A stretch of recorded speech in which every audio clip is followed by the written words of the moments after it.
Namaste. Namaste. I think you remember me from last time, right?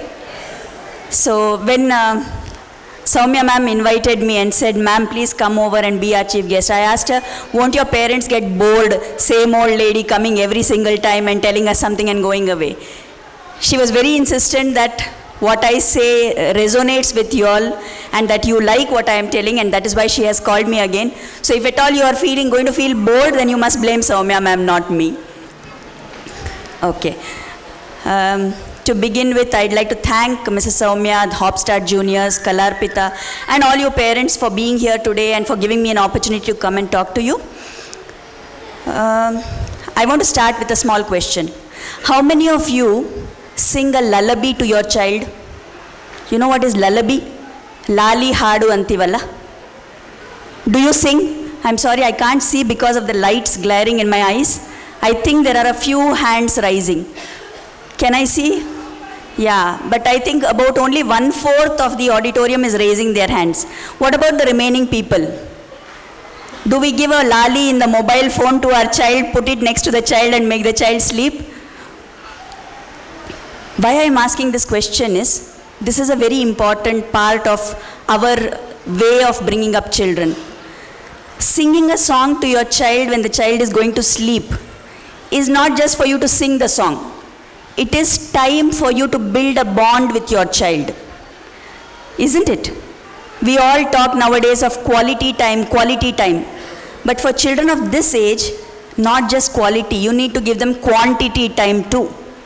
And we need to think, in the busyness of our life, being busy, doing so many things, are we really giving time to our children? We may be physically with our child, but mentally and emotionally, are we present there for the child? We have to think of this aspect.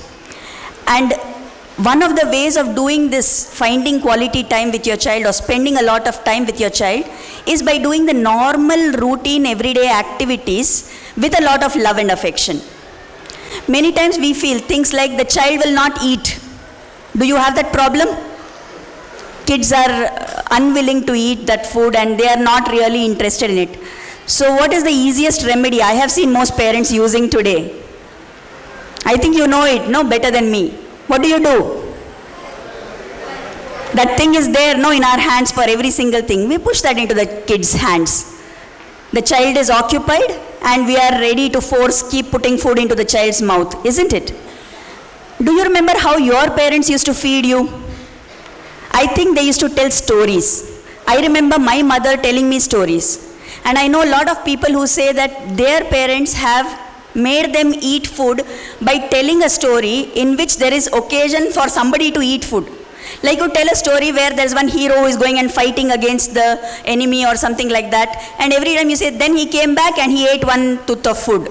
Then he came back, he ate another bite of food. Creative ways of making your child to eat without thrusting the phone into the child's hands.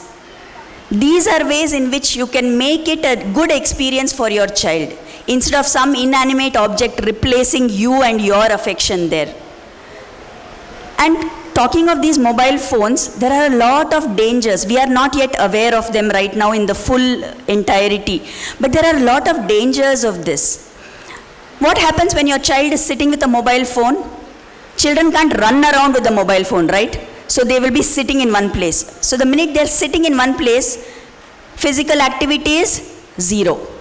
The minute physical activity is zero, the body's metabolism keeps changing. Everybody has heard of BMI? We are all aware. Many of us go to gym and all that, no? Or we do some exercise. We are all very health conscious nowadays. There's something called as BMI, body mass index. That is likely to rise for such kids. The chances of these type of physically inactive children developing other health conditions, of developing obesity or other disorders, is greater. So you should encourage your child to be active physically, not give a phone and make him sit and play. There was one parent who was telling me, "Ayyo, nan maga tumba aata aadtane." I asked, "What aata?" "He's playing Candy Crush on the phone." That is not aata. That is something we have created, isn't it? So make your child to be physically active.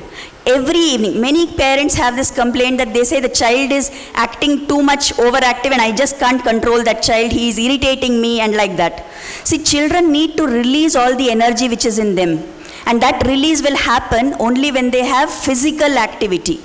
Every single day, if you take your child to the park and let him play for 2 hours, by the time he comes home, he is too tired to do anything else. He will eat and go to sleep. But if you keep him sitting here playing with the mobile phone, another thing that happens is, the mobile phones, the games which our kids are playing, they are full of excessive activity. Their mind becomes overstimulated. And the thing is that those games teach them qualities like physical aggression, violence, and all the time being in a hyper state. So will our children be calm when they are playing those games non-stop? Definitely they will be in a hyper state. Can you bring them down to ground state and make them sleep then? No. One more factor about these mobile phones. The screens of all our phones, or whatever, I'm saying phones, but of course if you have iPad, tablet, whatever, it's equally applicable to all of them, or even TV for that matter. All these screens emit out some blue light. Are you aware of it? That kind of light that comes from the phone. So that blue light has a very bad effect on our body. See, normally what happens, I don't know if you have heard of this term called as circadian rhythms. That is a natural rhythm of our body. To wake up in the morning, to be alert during the day, and to start feeling dull when sun sets. So our body is aligned to the sunrise and sunset. So what happens is, normally in the evening times, after the sun sets, the melatonin production in our body rises. There is a chemical called melatonin which is produced, and the production of that is supposed to increase. And this melatonin has a calming effect on us. So if you allow that melatonin production to take place in the normal way, what will happen is, slowly as night comes closer, you will start feeling more relaxed, you will start feeling sleepy, and you will be able to fall asleep.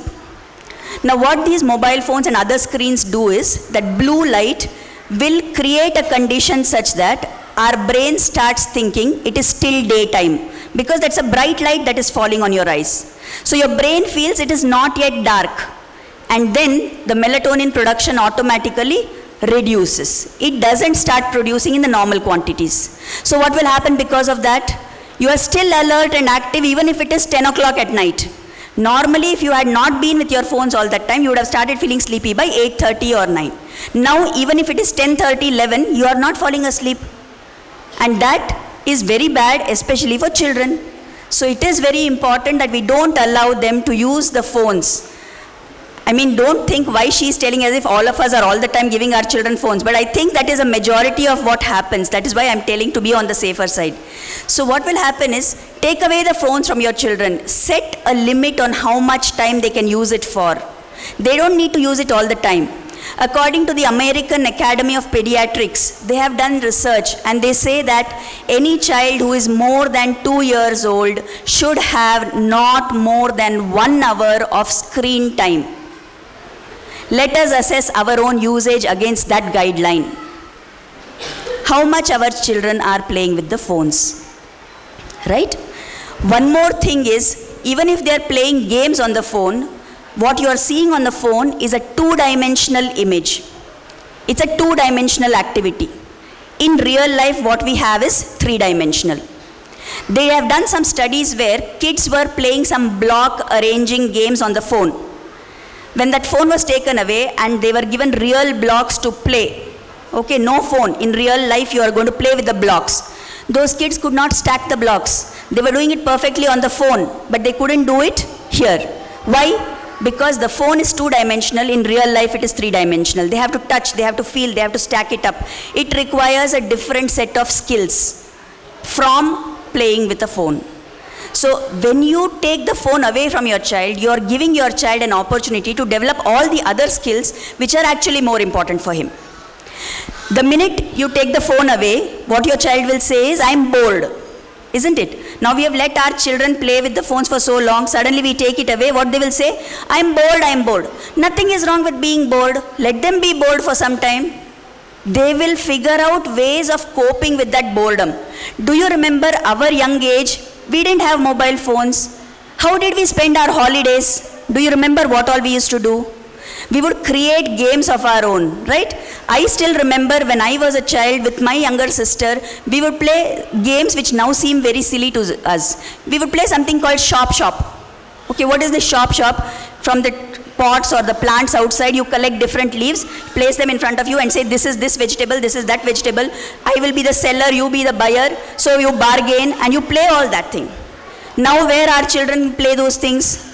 No. At the most they will take our phone and play shop from Amazon and Flipkart. Correct. Is that what we have degenerated into? Where is this? There is no question of him developing any skill at all, right? So let your children get bored for some time. That boredom, to fill that space, you can teach them something which has to be done. But then when you say you can teach them, you can't just tell them and you will go away. You have to be with them, stay with them, encourage them to do something and spend that time in bonding with them. Bonds don't happen on their own, right? Today you have to spend time listening to your child. Today you have to spend time giving attention to your child. Then when they grow older, they will continue to listen to you. They will listen to you then. Today if I don't listen to my child, by the time he becomes a teenager, I am going to be nowhere in his picture, right? So pay attention to the kind of time you are spending with your child. Don't say quality time. That is all just humbug. Quantity time with your actual presence there, mind, body, soul, everything. When you do that, you will find that the relationship with your child improves. Another thing that many parents have is this thing about homework. Am I right? Getting the child to sit and do the thing is a very difficult thing, we say. Maybe part of it we have only induced by giving in to everything that they ask. So, even if it is boring to do homework, yes, but if you sit and you try and make it a creative process, you can make the child to learn. He has some little bit to write, fine, let him write that. You be talking when he is writing. You sit next to him, help him out, try to think of different other aspects of that same thing what the child is doing. And then you will find that he gets more interested in doing it. I have seen some small UKG, LKG kids going with big bags on their back, and where they are going? Tuition, it seems. As if there is no further time. They will have to go for tuition later whether they like it or not. You will only force them, no? When they are in SSLC or when they are in PUC, you will only force them, go for tuition. Everybody else is going, so my child has to go.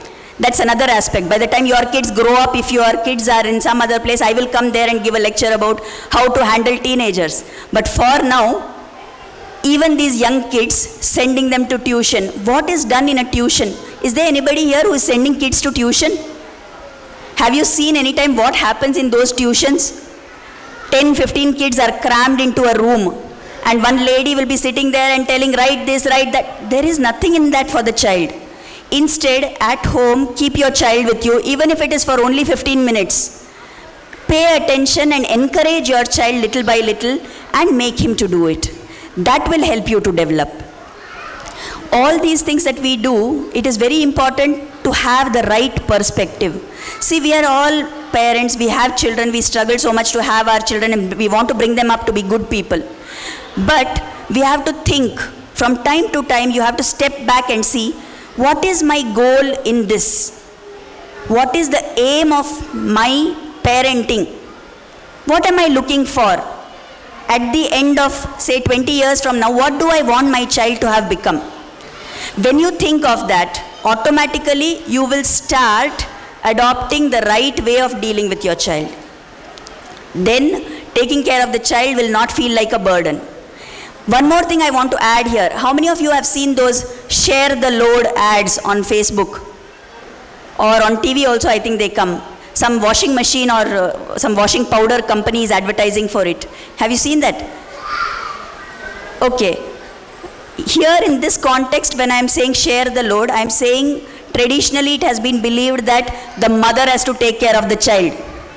So whom am I asking to share the load? All the men who are sitting here. Just because you have office work, just because you have deadlines to meet, just because you have targets to achieve, One bigger target is sitting here in your house, right in front of you. If you focus on those targets, this target will miss the mark. And you cannot get away by just blaming it on your wife and saying you didn't do a good job, right? Ultimately, it is your child also. You want that child to come up in the proper way. So please take some of that. It is not a load, it is not a burden, isn't it? We willingly wanted children and we had them, right? Yes or no? Yes or no? Okay, I'm getting a little worried because recently there was some news that in Bombay, one person has filed a suit, he sued his own parents saying, why did you give birth to me? If you have not heard of it, very good. We should not know of such things. All of us willingly, with a lot of love and affection, we have brought this child into the world. So it is equally everybody's responsibility to take care of that child. Both the parents should look after the child. If possible, please do involve the grandparents also. Many times we are young, we may not know certain things, or we get irritated very fast. Then don't blame that the grandparents are always pampering the child. The children need that also, isn't it? There has to be somebody who will be strict with the child. There has to be somebody who will pamper the child. Then only the child has a proper balanced upbringing. So please remember all these aspects and keep them in mind so that you are able to do justice to having brought these children into this world, right? Let us today determine that we will use apps less and use our laps more. Thank you so much for listening to me.